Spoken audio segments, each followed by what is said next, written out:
When I began high school, I really wanted to be an animator. I really wanted to work in either game design or in visual effects for them big movies. And I really had my heart set on that. I have carved a path out for me. The path was doing media in high school. Then after that, I was going to go to a private school and learn myself some 3D design. And then I was going to move on to a school in Ireland, in Dublin, I think, to learn game design. But in the second year of high school, we were tasked with making a documentary film, which we turned into a mockumentary, which meant that we had to write a script, we had to plan everything, we had to cast it, we had to go out and shoot it, and then we spent a month or so editing it, or I actually spent a month or so editing it, actually learning how to edit properly during that project. So after that grueling and long process, we showed that to an audience, and that was the moment I fell in love with filmmaking. And from then on, there has been no doubt in my mind that that is what I want to do for the rest of my life. I want to make films. I really want to do that thing where you just make your brain spill out on a sheet of paper and then you hand that to someone else and then they say, okay, so maybe we put the camera over here, and then you tell the actor sort of move from over here to over here, and they ask you why, and then you have the answer because you know. I really, really love that process. I get enthusiastic just talking about it. So as you may guess, this changed this path that I had carved out for me. So instead of going to 3D design school and game design school, I went to a couple of film schools. First, I spent a year in Northern Norway in 2005 to 2006, learning the basics of filmmaking. And it was fun, but being further north than the Arctic Circle, the sun never comes up in the winter, and it was raining, according to the local fishermen, more than it had done since 1935. So I just fell into an exhausted depression. I decided that I should go look around for some international schools. I really wanted to go to Berlin because Berlin had at that point turned out to be my favorite city in the entire world. But the downside was that to go to any film school in Berlin, you have to speak German. So I was looking around for international schools that taught in English, and I found one in Paris, France. So I applied to go there, I got in, and then in 2006, I moved to Paris, which was a culture shock of epic proportions. And it was around then that this channel started, actually. So I spent 2 years in Paris learning how to direct film. I learned a lot, gained some friends, and so on, and then moved back to Norway. And actually then I had a bit of luck. I started my career, so to speak, as a PA for quite a major feature film. One gig led to a couple of other gigs on doing some commercials and some TV dramas and stuff like that. But this being 2008, the financial crisis hit the film business in Norway pretty hard. So there was actually there weren't that many productions, particularly commercials and stuff like that. So I eventually found myself going too long between jobs, and I couldn't really afford to pay rent and stuff like that. So it was a bit of a slog that winter. But the spring of 2009, I landed my first editing job, and this was for reality television. It was a Norwegian sort of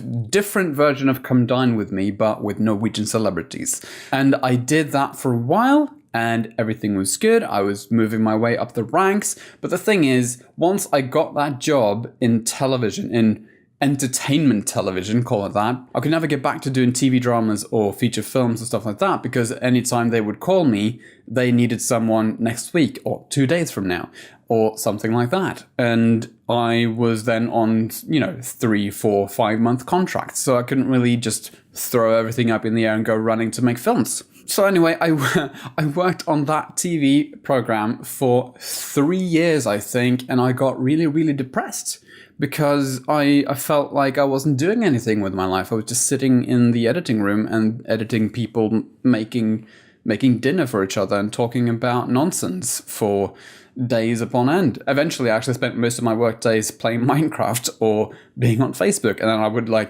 in between, just edit something together. And I can't even remember what I edited, but I always delivered on time, and no one was unhappy. And then around this time, I met my current girlfriend. She had the ambition to go study in Wales at Aberystwyth University. I still don't know if I'm pronouncing that right. So that sort of kickstarted or incepted, if you will, the idea in my brain that I should perhaps go back to school and do something again. During the period where I was just editing, what I did alongside that was I started writing my first spec scripts, feature-length screenplays, and tried to shop that around here in Norway without much luck. I mean, there was some interest from a couple of production companies. They were giving me and my then screenwriting partner quite good feedback on a couple of the scripts, and they recognized that, yes, you are someone with talent, but this particular script is not something that we want, but we welcome you to submit something in the future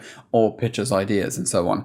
But then every time I did the follow-up thing, didn't really get any response, because that's the thing with the Norwegian film industry. I feel like there's no one really wants to reply to your emails and stuff like that, even though I feel like that's the best way I can express an idea clearly. I really don't like the phone call thing.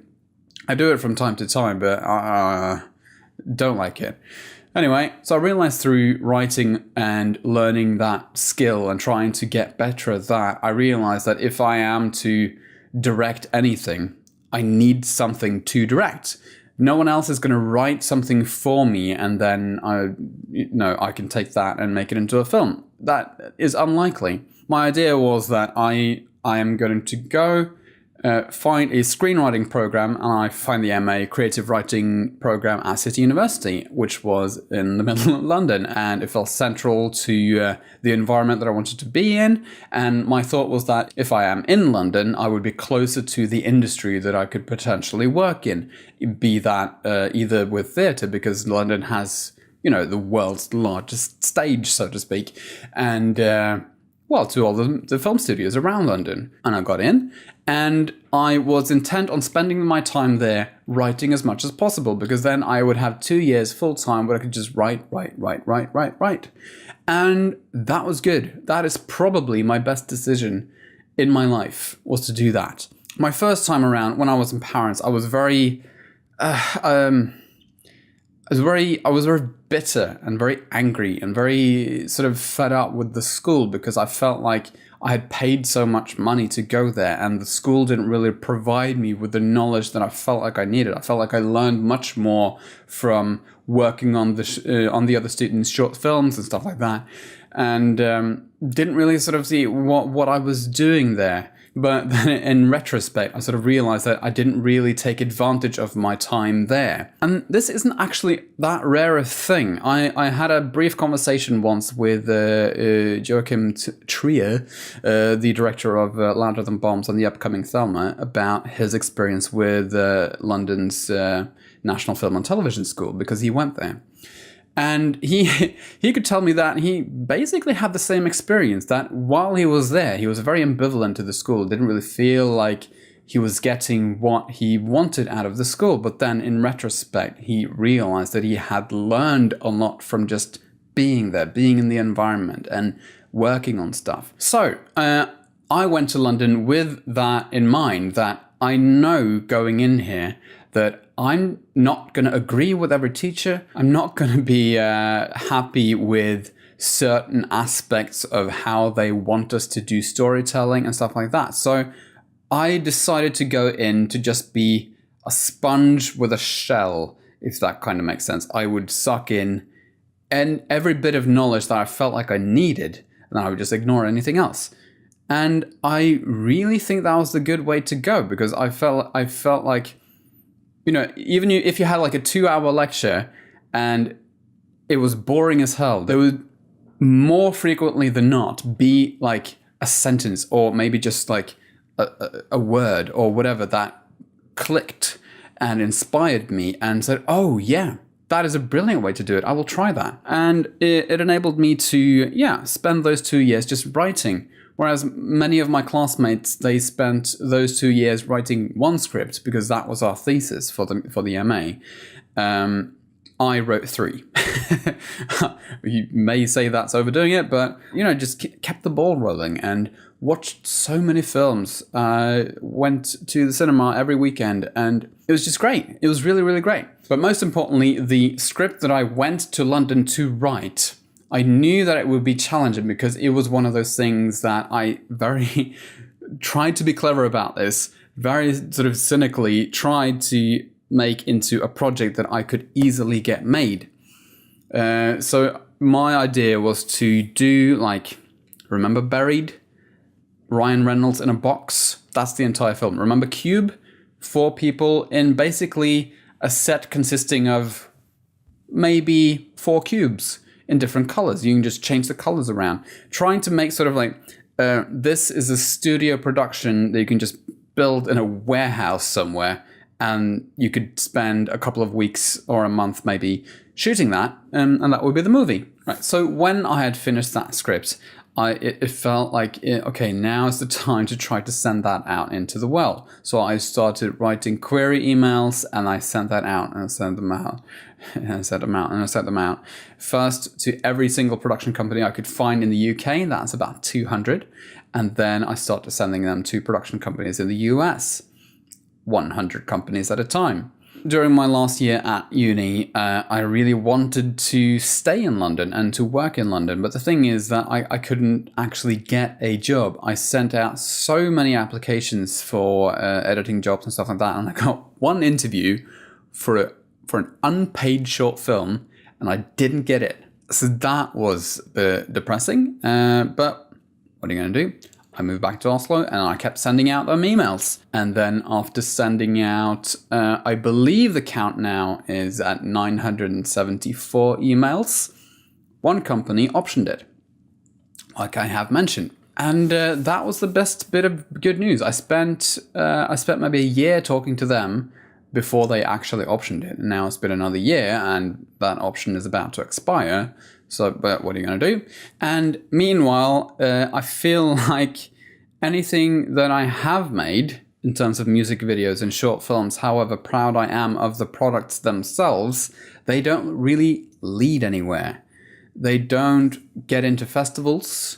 Any short film that I write that requires a budget, they never get funding. There are several regional film councils around in Norway, and the ones that I actually have any sort of connection with, they just keep saying no. Maybe that's what I should have done the MA in, how to write the perfect funding application. So during the last year, I have gone from being super motivated and thinking about new ideas to write and stuff like that, but then it's that creeping feeling in the pit of my stomach that it's not gonna work out, because I feel like I've tried so hard now for more than 10 years. Remember when I decided this is what I want to do? That was 2003. So that's now, well, almost, shit, I'm getting old. Yeah, it's been about, it's been 13 years now since I decided I want to be a film director rather than being a game designer.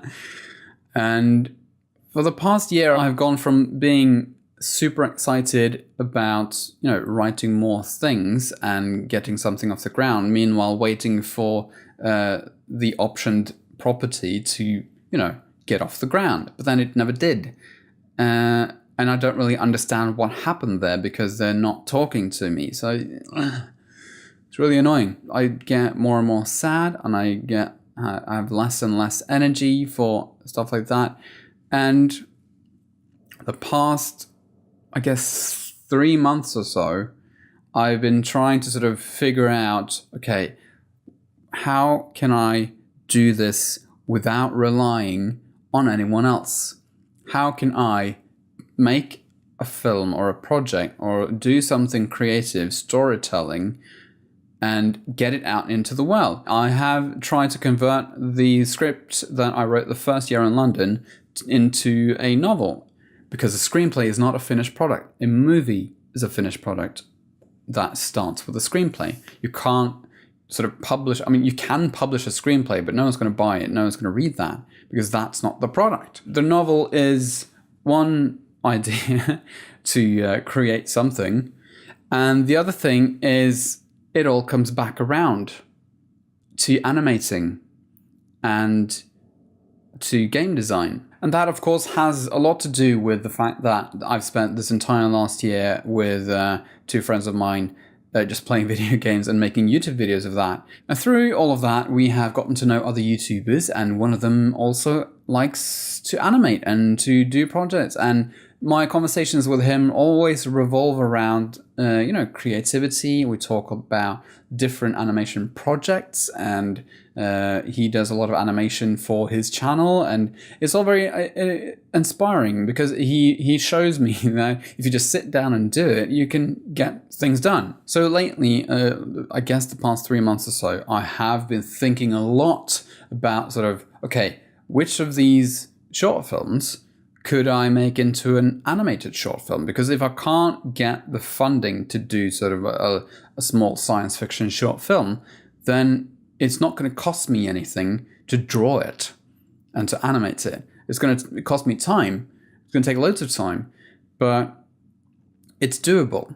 But then also that leads to, it all comes back around again to what I was thinking in high school, that, okay, what about making a game out of it? Of course, there's tons of conversations to be had about sort of like, okay, games and films are two different mediums, and video game adaptations of film, they'd never work, and stuff like that. But it is inspiring. And once again, going back to this, because I'm obviously unable to let this idea go, or this story go, that I wrote the first year of uni, that I'm also now trying to turn into a novel. And it also inspires me to make a side-scrolling RPG in the style of Salt and Sanctuary, because Salt and Sanctuary turned out to be one of my favorite video games, and that was really, really unexpected. And I'm just slowly realizing that Metroidvania is a game genre that I like, and I'm just sort of discovering this whole new world of ideas through certain genres of video games, and then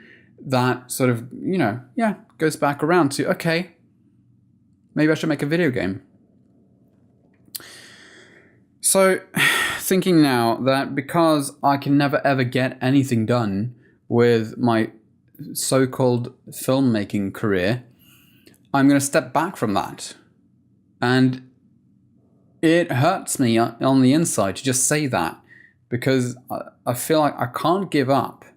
And I guess I'm not giving up. I'm just putting it on hold for a while. I mean, I'm gonna, once the option expires on my spec script, I am gonna continue to shop that around. But meanwhile, I feel like I should stop stressing about trying to write the next film. I should rather think about sort of, okay, what can I fiddle about with that could also end up being a project? So in the following weeks and months, I am going to fiddle about with that. And I'm going to, for real this time, try to discover whether game designing is something for me. And it feels weird. I feel insecure about it.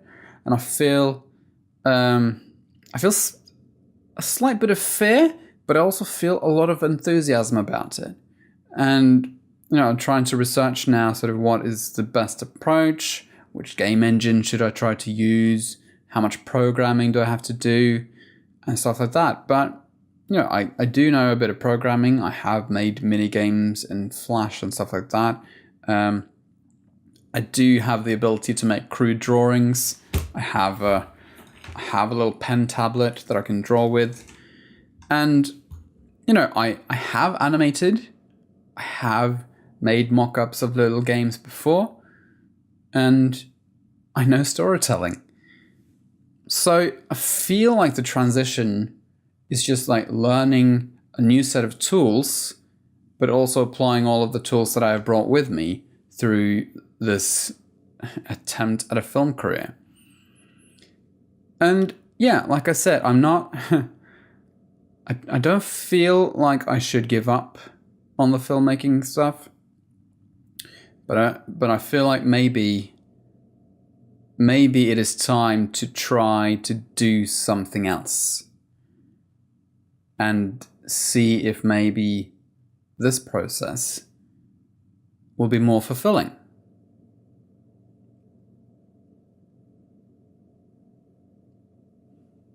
But I don't know.